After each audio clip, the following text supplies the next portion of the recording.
Le froid, ça peut être une vitrine, ça peut être un frigo, ça peut être une chambre froide, ça peut être une machine à glaçons. Le froid, c'est vaste, il y a beaucoup de choses qui fonctionnent avec le froid.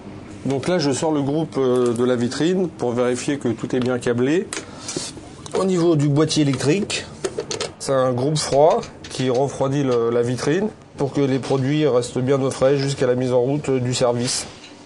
On arrive à la fin du chantier et on revérifie une deuxième fois que tout est bien câblé au niveau des borniers pour qu'il n'y ait pas de problème à la mise en route. On nous a donc confié les travaux d'installation du self-service, donc du restaurant de la préfecture de police. On était habitué à une époque à avoir des selfs en ligne, les gens qui faisaient la queue avec les plateaux sur une longue distance. Maintenant, on préfère ce positionnement avec des îlots. D'abord, c'est plus joli, et puis c'est aussi plus convivial. Et on a remarqué que les gens faisaient moins la queue. Voilà. Donc on met les entrées ou les desserts du jour.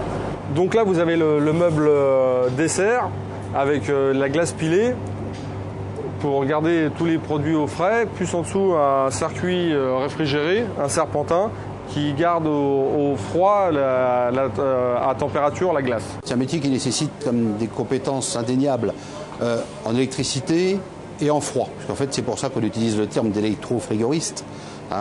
Donc les gens doivent être à la fois électriciens, à la fois frigoristes. On est amené aussi à faire des raccords en 12 ou en 14 pour installer des machines à glaçons, des machines à paillettes, pour justement mettre de la glace pilée sur les meubles sous-réfrigérés pour les entrées ou les desserts.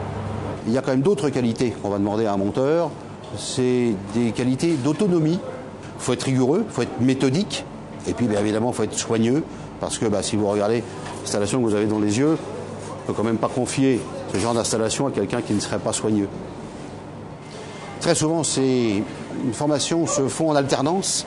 C'est-à-dire que l'élève est à moitié à l'école, à moitié en entreprise. Et ça permet de ne pas, à la sortie, avoir le défaut qu'on connaît généralement de quelqu'un qui a beaucoup de connaissances théoriques, mais qui est arrivé sur le terrain un petit peu perdu. Donc on leur apprend, ils apprennent avec les anciens.